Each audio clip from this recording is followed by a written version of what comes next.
기도하겠습니다. 하나님, 오늘도 주어진 말씀이 있어서 감사합니다. 각자의 다양한 삶 속에 그러나 정확하게 말씀하시는 주님의 음성을 듣기 원합니다. 흔들리는 마음들, 두려운 마음들, 낙심한 마음들을 주님께서 만져주셔서 부드러운 마음으로 바꾸어 주시옵소서. 주님의 말씀이 새겨지는 말씀으로 성령 하나님 도와주시고 기경하여 주옵소서. 주님께 맡겨드리며 예수님의 이름으로 기도합니다.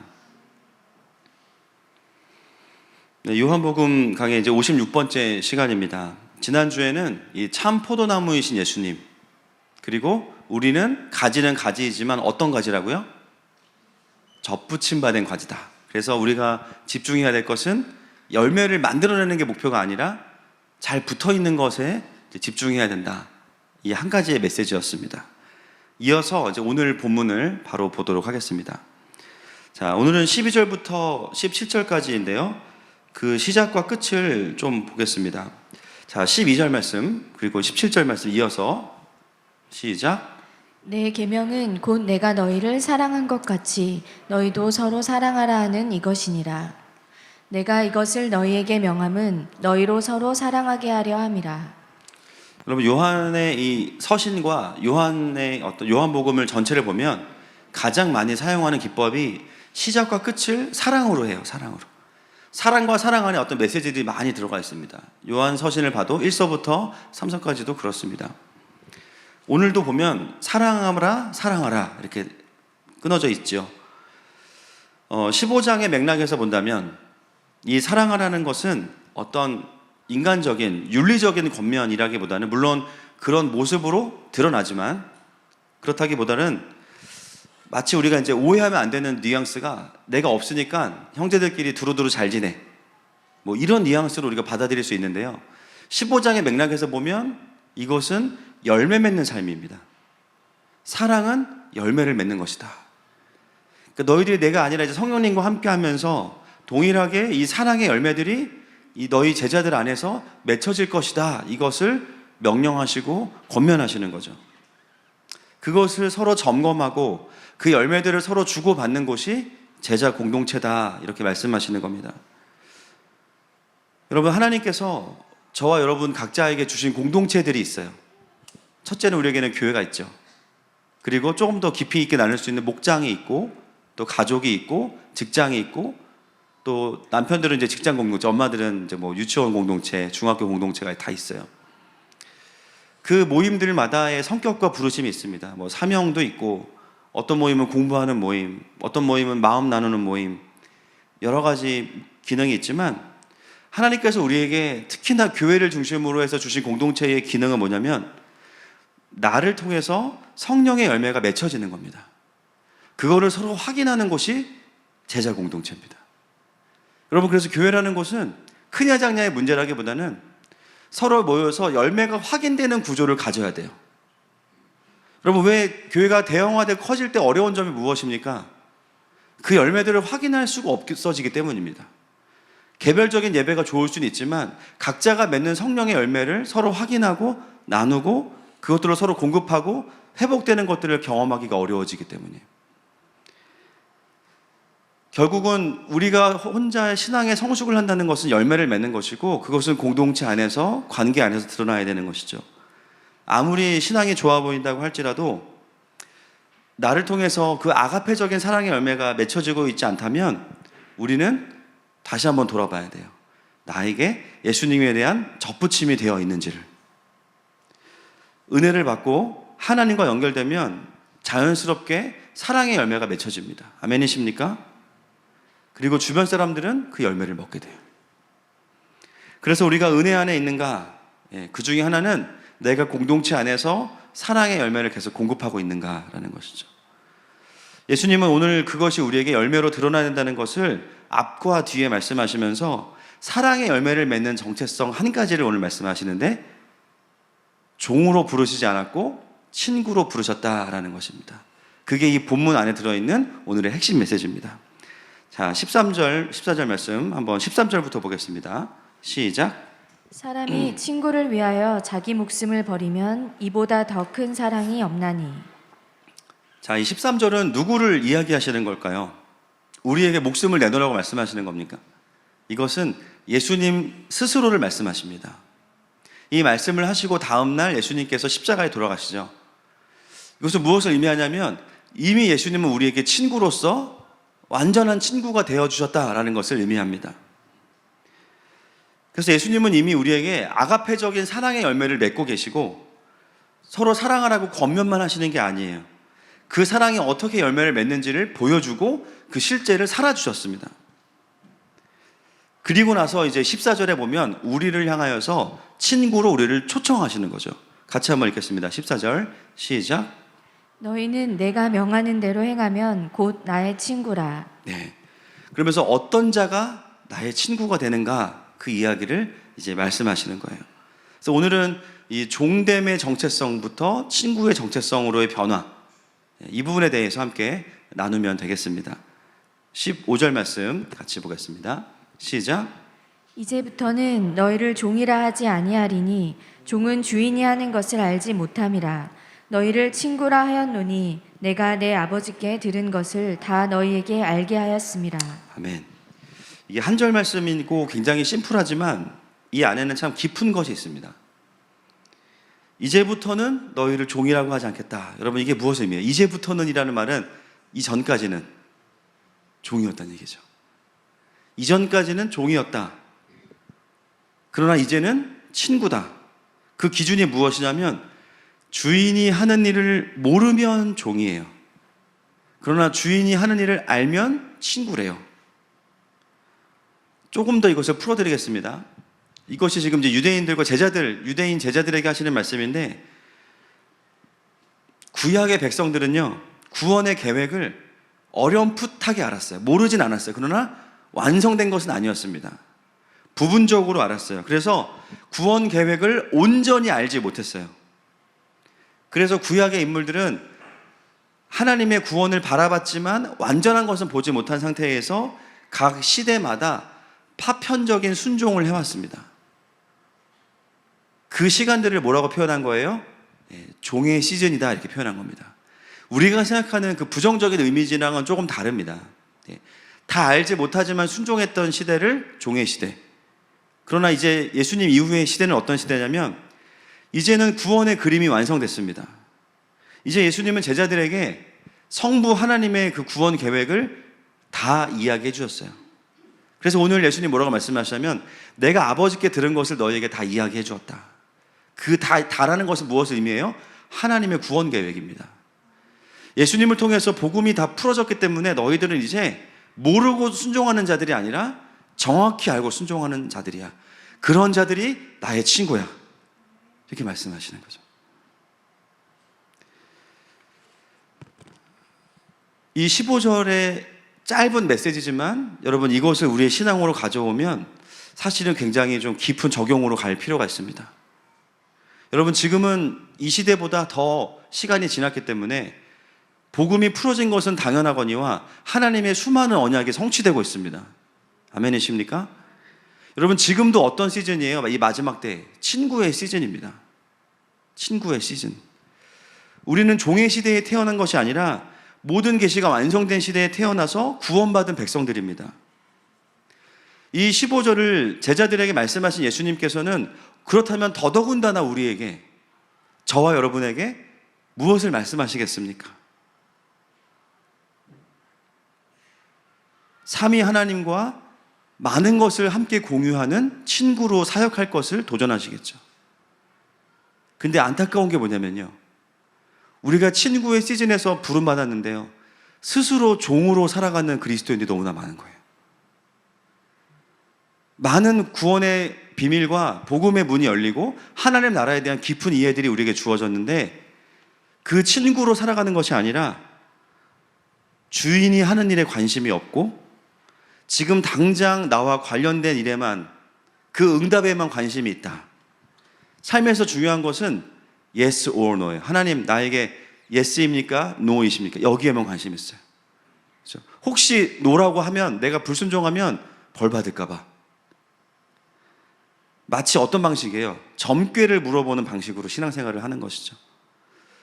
하나님과의 깊은 관계보다 하나님, 이거 할까요? 저거 할까요? 결과 중심으로, 눈에 보이는 것을 중심으로 하나님과 관계를 맺고 신앙생활을 한다면, 이런 경향이 강하면 강할수록 우리의 영적인 정체성은 친구라기보다는 종에 가까운 거예요. 물론 하나님께 묻지 않고 자기 마음대로 하는 사람들보다는 그래도 yes or no를 물어보는 거 귀한 겁니다. 이걸 뭐 타박하고 그런 게 아니에요. 중요한 것은 뭐냐면, 그런 시대를 우리가 이미 지나왔음에도 불구하고 여전히 훨씬 낮은 수준의 차원에서 구약 시대로 돌아가서 그러한 방식으로 신앙생활을 하는 분들이 많다는 거예요. 그런 우리의 신앙을 향해서 예수님께서 말씀하시는 거죠. 이제부터는 내가 너희를 종이라고 부르지 않을 거야. 근데 우리가 우리 스스로를 종으로 부르는 거예요. 종처럼 예수님과 관계를 맺는 거예요. 그러나 예수님 뭐라고 말씀하십니까? 훨씬 더 깊고 높은 차원의 관계에서 우리와 함께 가겠다고 말씀하시는 거예요. 여러분, 오늘 이미 우리가 그런 과정을 거쳐서 성장하고 있지만 더욱더 종의 정체성에서 친구의 정체성으로 깊어질 수 있기를 축복합니다. 그러므로 오늘 본문이 말하는 이 친구됨은 무엇을 말하는가? 이미 우리가 이제 원리를 알았죠. 이 오늘 본문이 말하는 친구는 여러 가지, 이거를 자꾸 막 친구니까 자기가 생각하는 친구로 생각하시면 안 돼요, 여러분. 막 하나님하고 막 야자 타임하고 이러시면 안 됩니다. 그 친구가 아니에요. 막 친구 아이가 막 이런 거 아니에요. 본문이 말하는 친구가 무엇입니까? 주인이 하는 일을 아는 거.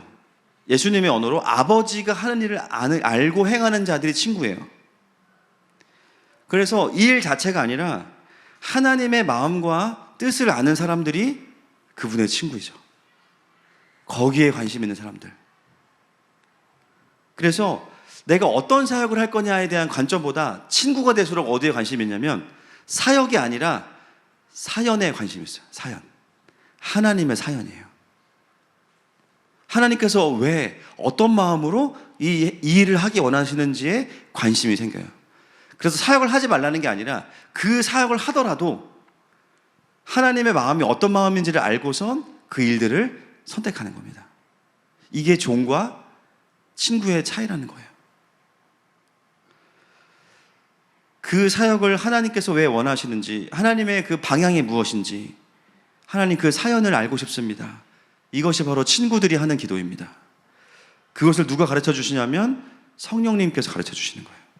고린도전서 2장 10절 말씀 같이 보겠습니다. 시작.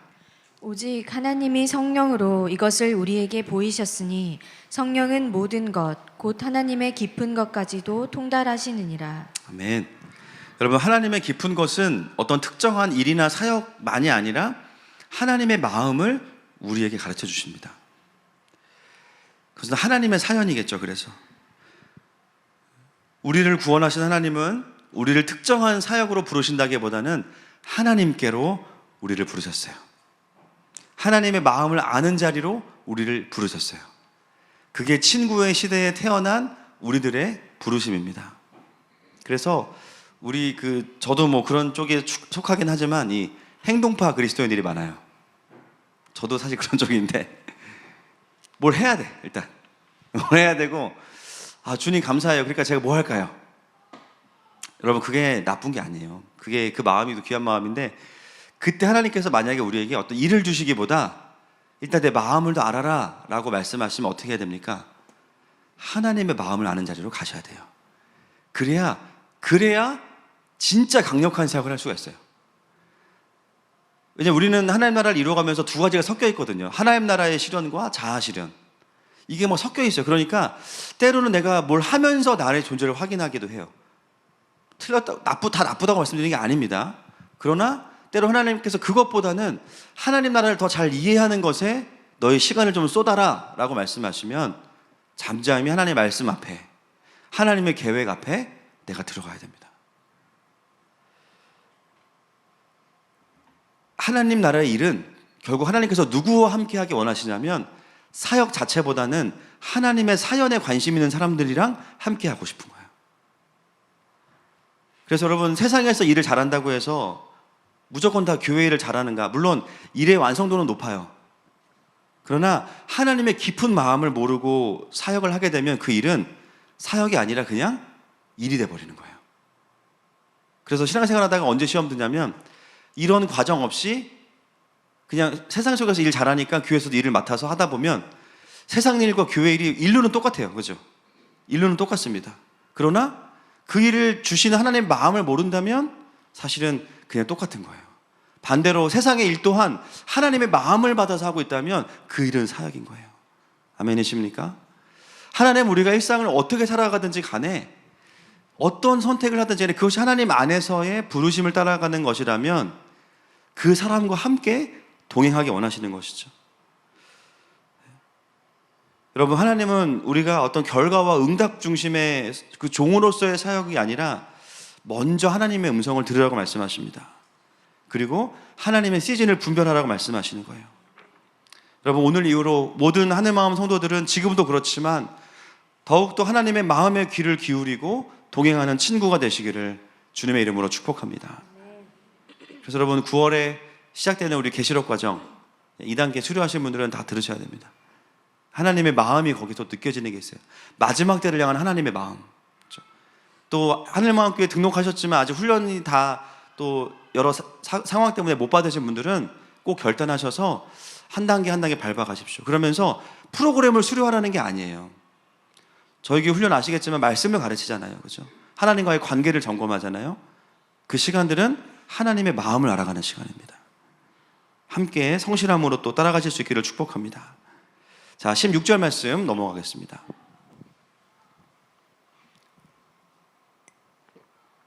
시작.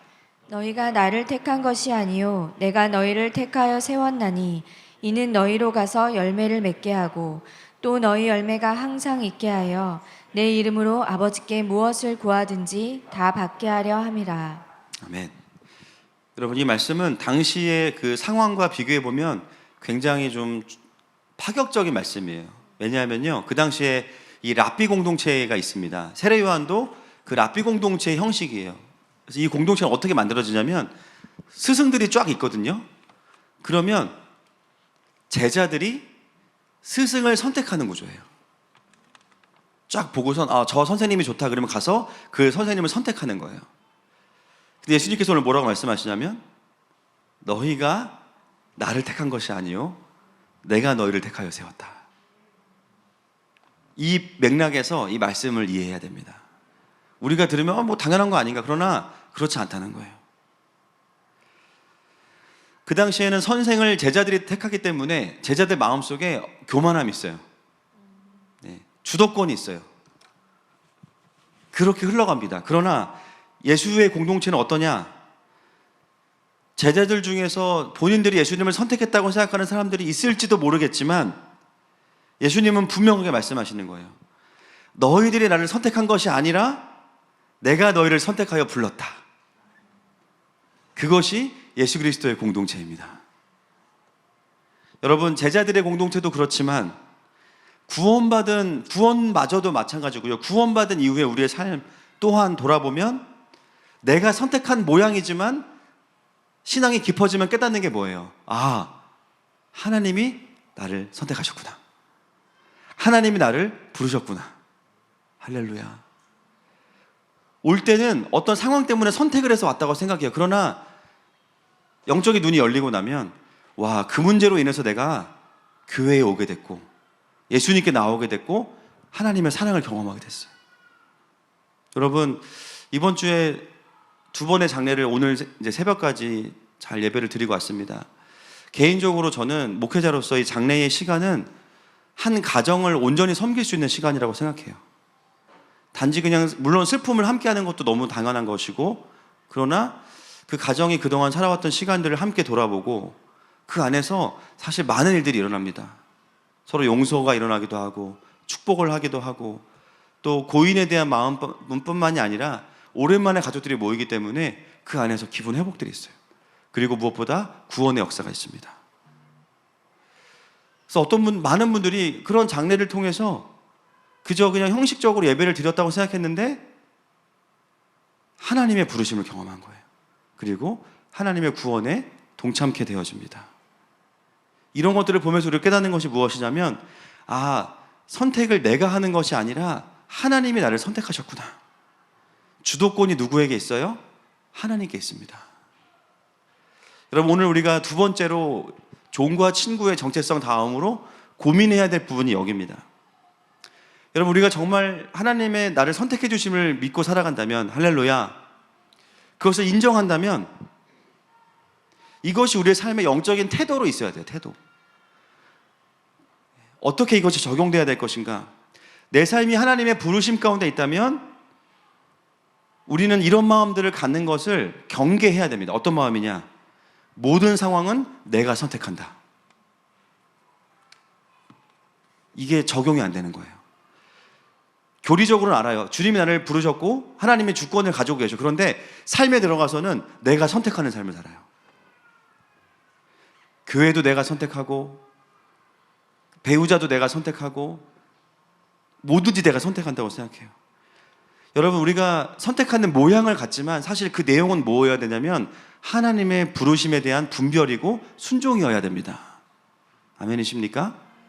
근데 그렇지 않고선 삶의 영역에 들어가서는 다 내가 선택하는 거예요. 여러분, 내가 뭔가를 선택한다라는 주도권을 갖고 있는 그 생각 자체가 하나님의 주권을 거절하는 생각입니다.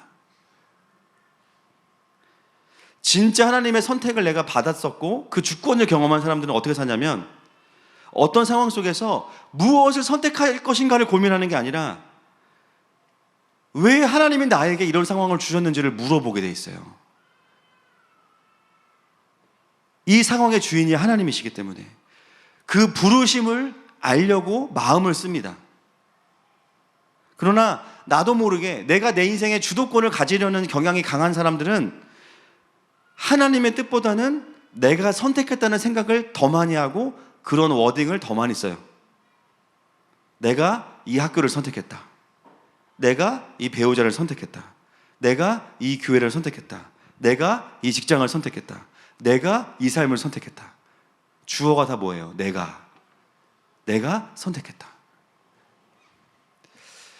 이 생각의 구조 자체가 사실은 우리도 모르게 하나님의 주도권을 반하는 마음들을 가지고 살아가는 생각의 근본적인 구조입니다. 고백은 하나님이 주인이라고 하지만 삶에서의 생각은 늘 내가 선택하는 거예요. 여러분, 내가 선택하는 삶이라고 생각하면 어떻게 되냐면요, 내가 마음에 안 들면 선택을 안 할 수도 있는 거예요. 이 자체가 인생의 주인이 하나님이 아니신 거예요. 이건 내 자유야. 짜장 짬뽕은 괜찮습니다. 그것까지 모르겠어요. 저는 그것까지는 여쭤보지 않아가지고. 그러나 근본적으로 삶을 바라보는 우리의 태도가 하나님의 주권을 진짜 인정하는 사람이라면, 성경에 말하는 그리스도인이라면 우리는 선택하는 삶을 살기보다는 사실은 부르심을 확인하는 삶을 살아야 됩니다. 그래서 여러분, 신앙생활 하면서 나는 왜 깊어지지 않을까? 항상 이유가 있어요. 항상. 그 중에 하나가 뭐냐면 이런 방식으로 삶을 살아가고 있다면 아무리 기름 부으심이 오고 아무리 강력한 예배에 내가 들어가 있어도 그 순간에는 이게 뚫리거든요. 삶으로 돌아오면 안 뚫려요. 왜냐하면 내가 또 선택하는 삶을 사니까. 나도 모르게 하나님을 계속 밀어내고 있는 거죠.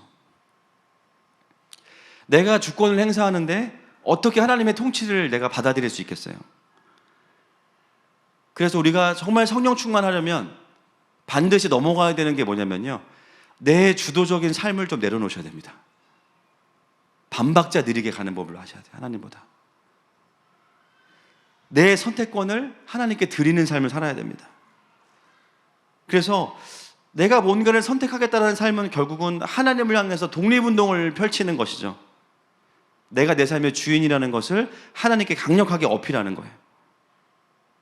그렇다면 그 영역에서는 하나님의 뜻이 잘 들리지 않을 거예요. 근데 우리는 어떻게 생각해요? 말씀 안 하신다고 생각해요. 그러지 않을걸요. 하나님은 그 영역에서 가장 분명하게 말씀하실걸요. 금요일도 말씀하셨고 수요일도 말씀하셨고 지난주 주일도 말씀하셨을 거예요. 근데 어떻게 들어요, 말씀을? 정말 들어야 되는 영역에서는 내가 쉴드를 쳐놔요. 딱 내 주권으로. 다른 데서만 말씀을 듣거나 말씀을 내 생각을 지지하는 쪽으로 다시 내가 종합해서 해석해요. 말씀을 듣고 나누는데 말씀의 맥락이 아니라 자기가 원하는 방향으로 말씀을 아전인수하기 시작해요. 왜 그렇습니까? 나의 주도권에 문제가 있기 때문입니다. 그래서 우리의 고민은 하나님 나라를 위해 살겠다고 하는 우리가 여전히 하나님 나라를 대적하는 생각의 구조를 살아가고 있다는 게 우리가 이제 심각하게 고민해야 되는 지점인 거예요. 여러분, 오늘부터 여러분 마음에 혹시나 그런 워딩이 있다면 바꾸십시오. 내가 선택했다가 아닙니다. 하나님이 나를 선택하셨어요. 하나님이 나를 부르셨어요. 우리는 선택권이 있는 게 아니라 선택받은 자들입니다. 그렇기 때문에 모든 상황에서 뭘 선택할 것인가를 고민하기보다는 하나님의 선택이 어디에 있을까를 고민하셔야 돼요. 그래야 하나님과 깊이 동역하는 친구로서 갈 수 있고 열매를 맺는 것이죠. 그래서 우리는 주님이 하라고 하시는 것을 선택하고 주님이 가라고 하시는 곳에 가야 되는 것입니다. 특히 우리 싱글들은 정말 배우자 선택이 너무 어려울 거예요. 누구랑 살아야 될 것인가? 그리고 결혼한 우리 선배들을 보면서 좋은 얘기만 들어야 될 텐데 걱정이에요.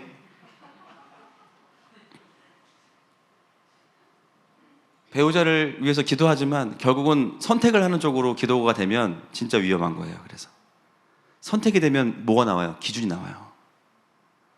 배우자를 위해서 기도를 해야 되는데 누굴 주셔도 사랑하겠습니다 이런 기도보다는 자꾸 주님한테 뭘 해요?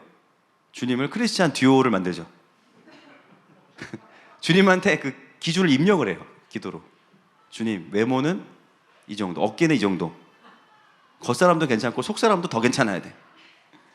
그 직장도 좀 있어야 되고 카리스마가 있지만 다정해야 되고 막 유머가 있지만 지적이어야 되고 엄청 외향적인데 가정적이어야 되고 재산도 좀 있지만 성령 충만해야 되고 하나님 나라의 AI에 하나님 나라의 AI 그건 만들 수가 없어요. 예수님도 그러지 않으셨는데 뭐 중보기도 하는 재벌 손석구 뭐 이런 거잖아요. 그렇죠? 이게 말이 안 되는 거예요.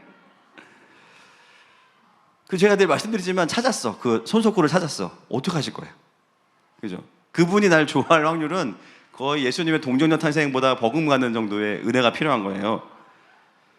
그죠? 썸도 안 될걸요. 제가 쉽지 않을 거예요. 오늘 이 시간 모든 싱글들에게 정직한 영이 임할지어다. 우리가 선택하는 삶을 사는 것 자체가 사실은 영적으로는 그렇게 좋지 않은 거예요. 그래서 우리는 항상 선택보다는 분별해야 되죠. 여러 가지 가능성과 제한들과 또 길들이 열려요. 선택이 아니라 하나님 뜻이 무엇입니까? 어느 길로 가기 원하십니까? 어떤 것이 하나님의 방법입니까? 지금 제가 어떤 사람과 썸을 타야겠습니까? 주님 가르쳐 주십시오. 제 눈에는 저 사람인데, 저 오빠인데, 그죠? 주님 말씀해요. 그건 멸망의 길이다. 멸망의 길. 눈썹에 반하지 마라. 속사람 아니야. 여기야. 주님, 안 됩니다.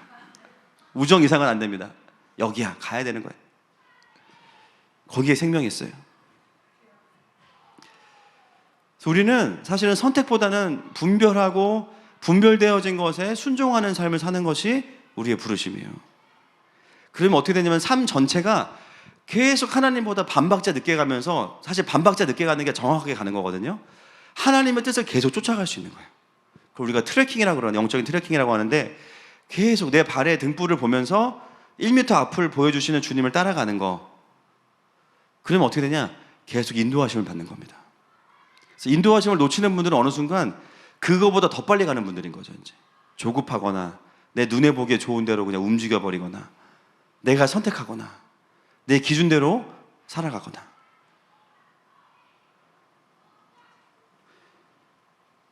여러분 오늘 우리가 고민하셨으면 좋겠어요. 진짜 나의 삶의 주권과 주도권이 하나님께 있는지.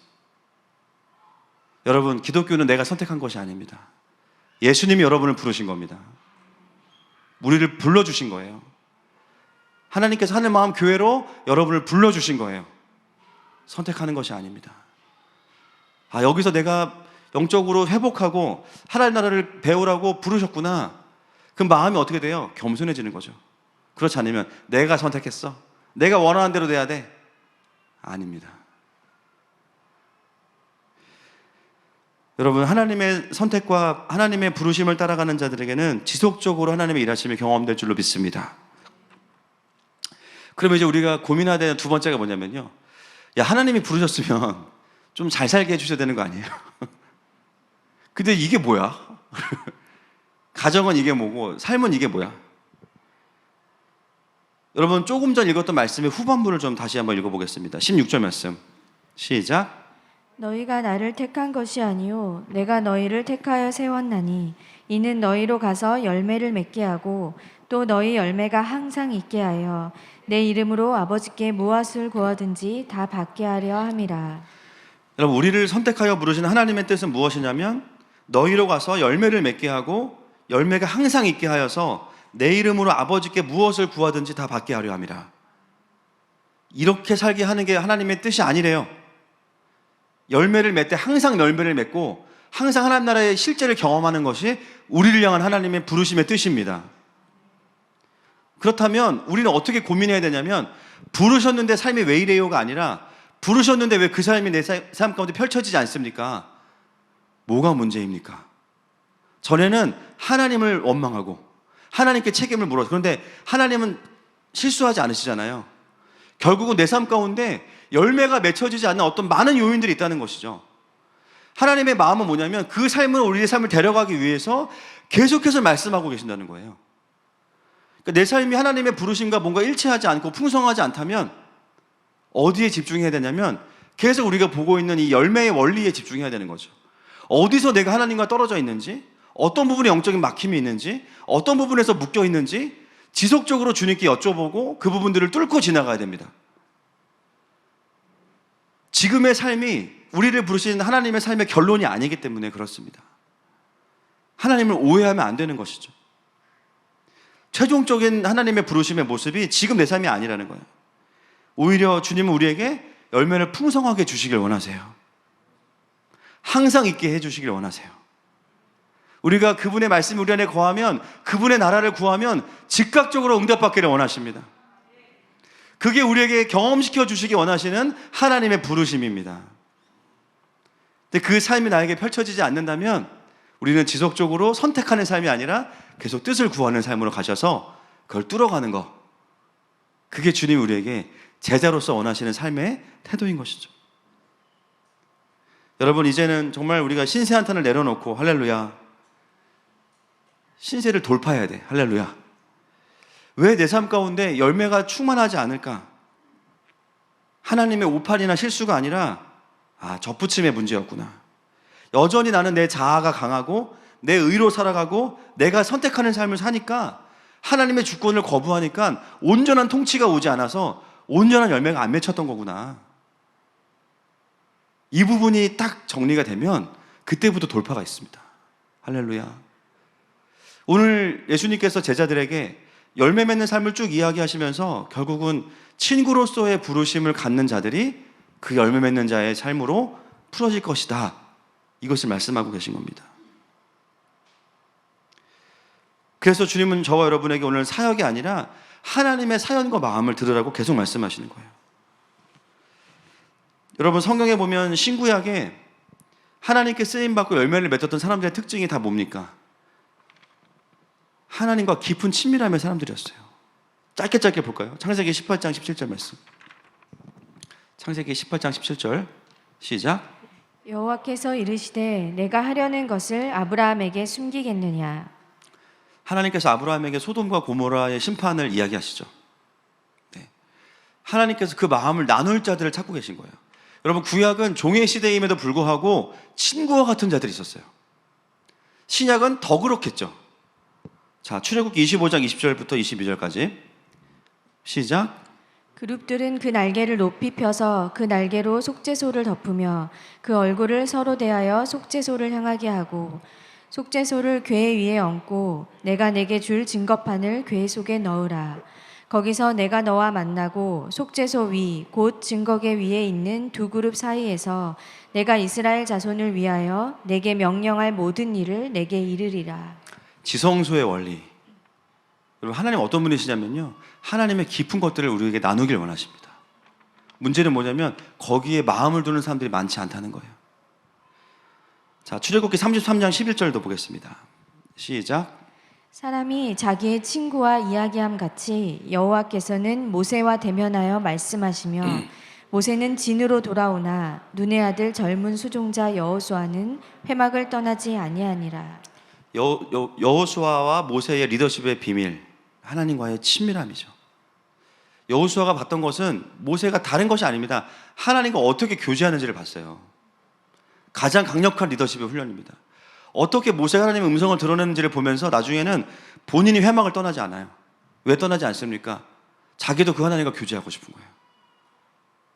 그 깊은 시간 속에서 하나님은 이스라엘을 향한 하나님의 계획뿐만이 아니라 다양한 말씀들을 하셨겠죠. 오늘 읽진 않겠지만 사무엘이 그런 사람이었고요. 어렸을 때부터 하나님의 성막에서 잠을 자면서 등불이 꺼지지 않는 그 유일한 지점에서 엘리 제사장과 하나님 나라를 향한 수많은 이야기들이 쏟아지는 그 자리에 그 어린 사무엘이 있었어요. 여러분, 하나님 나라의 다니엘과 같은 리더십은 스펙으로 나오는 게 아닙니다. 하나님의 스토리에서 나옵니다. 하나님의 마음을 받아내는 친구와 같은 자들이 하나님과 동역할 때 기름 부으심이 있어요. 스킬이 아니라 하나님의 어노인팅이 있어요. 근데 수많은 교회들이요, 스킬로 뭔가를 하려고 합니다.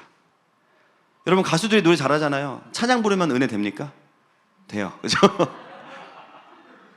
되기도 해요. 그죠? 보니까 잘. 근데 어떨 때 안 될 때가 있어요. 용도가 달라. 그죠? 사실 가수들은 뭐 교만하다 이런 걸 떠나서 자기의 가창력을 뽐내야 되기 때문에 그 스킬과 이 예배 때 우리가 하는 이 고백은 좀 달라요. 그러니까 그걸 그대로 가져와서 하면은 때로는 그 현란함이 되게 방해될 때 있어요. 그래서 가수들 중에 어떤 가수가 있냐면 찬양 부를 때 모든 스킬을 다 빼고 담백하게 그냥 공명으로만 딱 부를 때 되게 은혜가 될 때 있죠. 다른 거예요, 다른 거. 하나님의 일을 한다는 것 자체는 무엇을 전제로 하냐면 하나님과의 친밀함을 전제로 합니다. 그래서 친밀함을 놓치면 일을 하다가 실족해요. 일을 하다가 길을 잃어버려요. 일을 하다가 내 만족으로 빠져버려요. 일을 하다가 완벽주의로 가버려요. 일을 하다가 자아실현으로 가버려요. 원인은 하나입니다.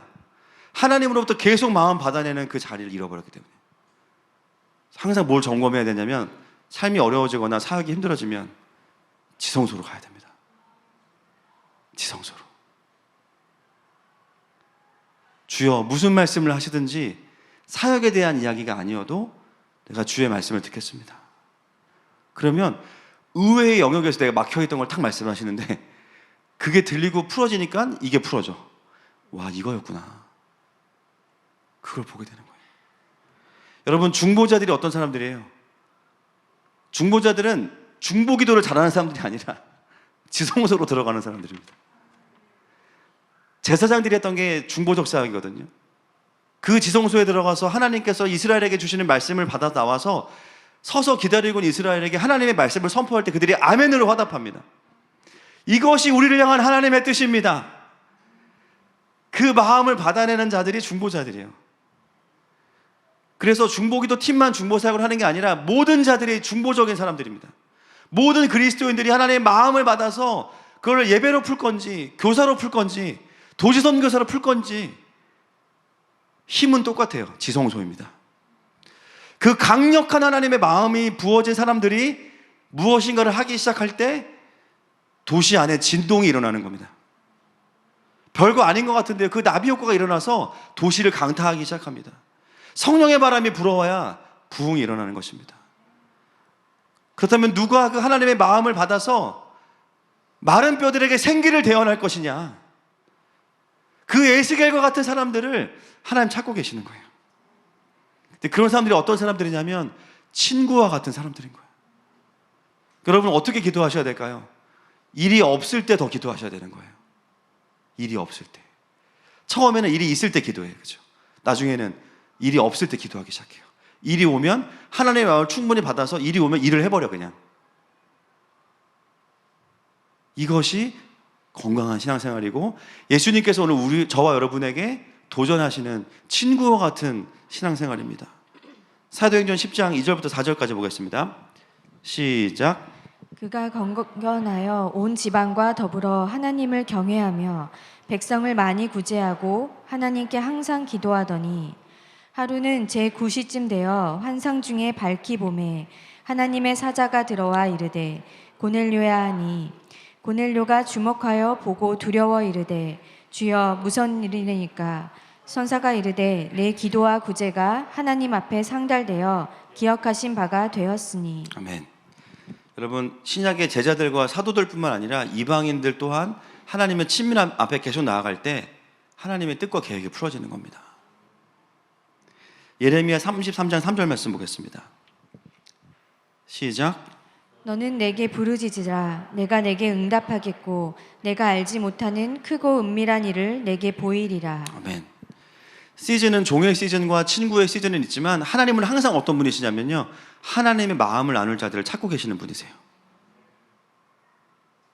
그래서 하나님을 추구하다 보면 하나님 나라의 수준까지 우리가 성장할 수밖에 없어요. 하나님이 그런 분이시니까. 에베소서 3장 2절과 9절 말씀 마지막으로 읽겠습니다. 시작. 너희를 위하여 내게 주신 하나님의 그 은혜의 경륜을 너희가 들었을 터이라. 영원부터 만물을 창조하신 하나님 속에 감추어졌던 비밀의 경륜이 어떠한 것을 드러내게 하려 하심이라. 아멘. 말씀을 정리하겠습니다. 하나님은 하나님의 경륜, 이 경륜은 하나님의 경영과 하나님의 뜻과 마음이에요. 그걸 나눌 자들을 계속 찾고 계세요. 저는 우리 교회가 이름대로 됐으면 좋겠습니다. 하늘 마음교회, 하늘 사역교회가 아닙니다. 사역을 하지만 이곳에 오면 하나님이 보여야 돼요. 우리 교회 다니는 성도들을 만나서 대화해 보면 일을 잘하는 것도 너무나 귀하지만 하나님의 마음이 거기에 향기처럼 머물러 있어서 이분과 이야기하면 하나님 마음이 느껴져요. 이 사람은 하나님과 친밀하구나. 이 사람에게는 이 시대를 향한 하나님의 분별이 있구나. 여러분, 하나님은 저와 여러분을 종이 아니라 친구로 부르십니다. 어떤 사역 자체가 아니라 하나님의 큰 계획으로 부르셨습니다. 이 시간 그렇게 부르시는 주님 앞에, 주님 우리를 어떤 큰 프로젝트가 아니라 주님 곁으로 이끌어 주십시오. 그 고백으로 이 시간 나아가십시다.